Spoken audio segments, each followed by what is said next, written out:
यदि हम थोड़ा थोड़ा सब भक्तों के बारे में बताने लग जाएं तो वो ऐसा हो जाएगा जैसे किसी पुस्तक की इंडेक्स बताने लगना, तो उसमें रस सबको नहीं आएगा। हर भक्त का चरित्र अपने आप में पूर्ण है। तो जब हम अधिक समय एक भक्त के चरित्र को देते हैं और वो एक भक्त का चरित्र आधार होता है, फिर उसमें उससे संलग्न और भक्तों के चरित्र भी आते हैं। पर भक्तमाल का हर चरित्र अपने आप में एक सिंधु है। माने आपने पहले शायद न सुना हो, आप सुनेंगे तो आप भाव विभोर हो जाएंगे। आप 10 मिनट के लिए आएंगे, आप 4 घंटे के लिए बैठ जाएंगे, आंखों से आंसू बहने लग जाएंगे, आपको लगेगा शायद मैं उसी युग में पहुंच गया हूं। और ये केवल भक्तों के चरित्र ही नहीं है भाई जी, ये हमारे भारत का सत्य इतिहास है। आज तो हम लोग बहुत अनुकूलताओं में जी रहे हैं। मीराबाई जी, नरसिंह मेहता जी, कबीरदास जी, तुलसीदास जी, महापुरुष जिस परिस्थिति में रहे वो बड़ा कठिन भारत था। इतनी कठिनाइयों में उन्होंने सनातन धर्म की रक्षा की, स्वयं सनातन धर्म का पालन किया और पूरे समाज के बीच सनातन धर्म की ध्वजा को फहराया। तो इससे हम लोगों को अपने पूर्वजों का ज्ञान भी होता है और अपने भारत का सत्य इतिहास भी पता चलता है। गुरु तो मेरा ये निवेदन था कि ये दो तो आप लेंगे, विस्तृत पूर्व जानकारी देंगे और हम हो सकता है इससे हम वाकई में लाभान्वित होंगे कि हमको जानकारी नहीं है भक्तमाल इनके बारे में, क्योंकि अभी तक जो शिव पुराण में या अपने कस्बे की या राम जी की अभी तक की सुनते आए हैं। पर मेरा ये निवेदन था कि भक्त इतने लोग आएंगे, अच्छी तादाद में लोग आएंगे, तो उन पे ये ना हो कि भक्तमाला से इन दो पे टिकी हुई है। तो अपन रोज ऐसे लोगों का भी और भी भक्तों का उल्लेख करते जाएं ताकि उनको ये जानकारी लगती है कि और भी भक्तमाला में और भी भक्त हैं और ये नाम के भक्त हैं। हाँ, नहीं आपने बहुत अच्छा कहा। देखिए ये कथा कहने वालों की ऐसी शैली होती है, जैसे हम लोग समुद्र में स्नान करने जाते हैं तो हम लोग 10 फुट बाई 10 फुट के एरिया में ही नहाते हैं, लेकिन देख पूरे समुद्र को लेते हैं और जहाँ गोता लगाते हैं वहाँ पूरे समुद्र का आनंद हम लोग ले लेते हैं। हम सोचें कि हम पूरे समुद्र में ही तैरेंगे तो हम डूब जाएंगे, हम नहा नहीं पाएंगे।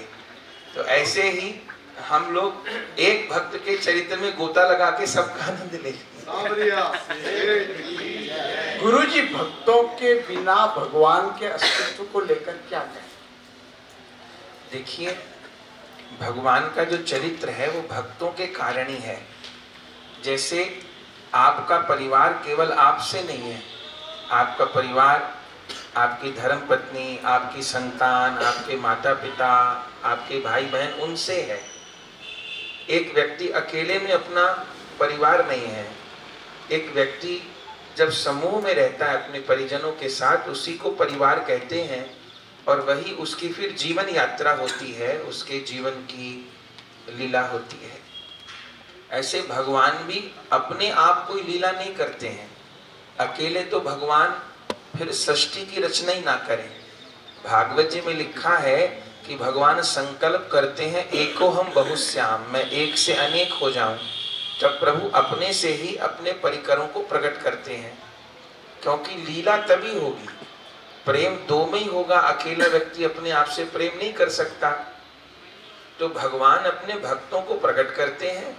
भगवान की भक्तों के बिना लीला ही नहीं होती। प्रभु तक पहुंचने का जो माध्यम है वो भक्त हैं। फिर दूसरा, भगवान में अनंत शक्ति विराजती है। जैसे प्रभु सृष्टि का सृजन करते हैं, पालन करते हैं, संहार करते हैं, आदि आदि। लेकिन उन सब शक्तियों में सबसे काम की जो शक्ति है जीवों के, वो भगवान की करुणा शक्ति है, कृपा वाली शक्ति है। हम सब भगवान की कृपा ही चाहते हैं और जो भक्त लोग हैं वो भगवान की कृपा शक्ति का अवतार हैं। माने प्रभु जब किसी पर कृपा करना चाहते हैं तो अपने भक्त से मिला देते हैं। भगवान प्रतिनिधि हैं, भक्त प्रतिनिधि हैं भगवान के। भगवान की कृपा शक्ति ही संत भक्तों के रूप में प्रकट होती है। एक बात और कहते हैं, भगवान की कथा सुनने से भगवान के प्रभाव का ज्ञान होता है, लेकिन भक्तों की कथा सुनने से भगवान के स्वभाव का ज्ञान होता है। तो अपना क्या है कि भगवान के प्रभाव से काम नहीं चलने वाला, भगवान के स्वभाव से काम चलने वाला है। कोई बहुत बड़े सेठ जी हो पर दयालु न हो तो किसी भिखारी का कल्याण नहीं होगा। भिखारी का कल्याण होगा उन सेठ की दयालुता से। ऐसे भगवान सर्वज्ञ हैं हों, पर हम जीवों का कल्याण होगा उनकी कृपा शक्ति से, और उस कृपा का अवतार ही संत भक्त जन है। गुरुदेव, ये आपने सबसे पहले कथा कौन से शहर से की थी, कुछ बताइए। देखिए, हम पर बहुत छोटेपन से ही प्रभु की कृपा रही। लगभग 7 वर्ष की आयु से प्रभु हमसे सत्संग की सेवा ले रहे हैं। अभी हमारी 46 वर्ष की आयु है। अभी 46 क्या, अब समझिए कि इसमें हम मार्च में 47 वर्ष के हो जाएंगे। तो 7 वर्ष की आयु से सत्संग की सेवा हम कर रहे हैं। गुरुदेव, पर इसमें मैंने भी स्टार्टिंग पढ़ी रहा था और आप आ गए। वैसे आपने जो विप्र परिवार में जन्म लिया, साडेली परिवार, और उसके बाद आप वैश्य परिवार ने आपका लालन पालन करा। तो जब वैश्य परिवार में गए तो ये एकदम से, क्योंकि वैश्य परिवार तो बढ़िया होता है और वो व्यवसाय क्षेत्र में होता है, तो फिर आप एकदम से इधर आए, जब लालन पालन आपका उस परिदृश्य में हुआ, तो फिर एकदम से आप इसमें वापस कैसे?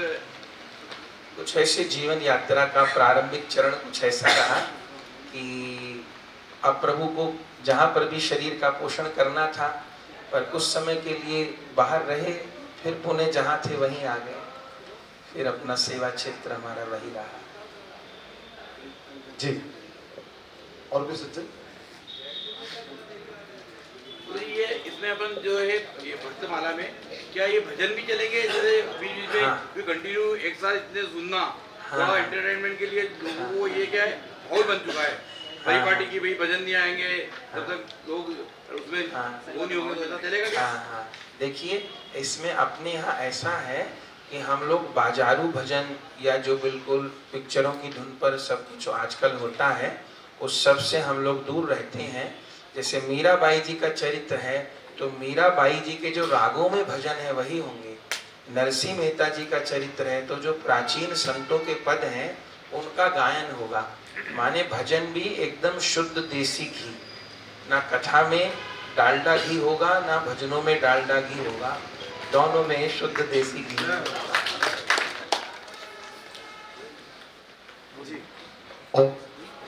वाइट लो, वाइट।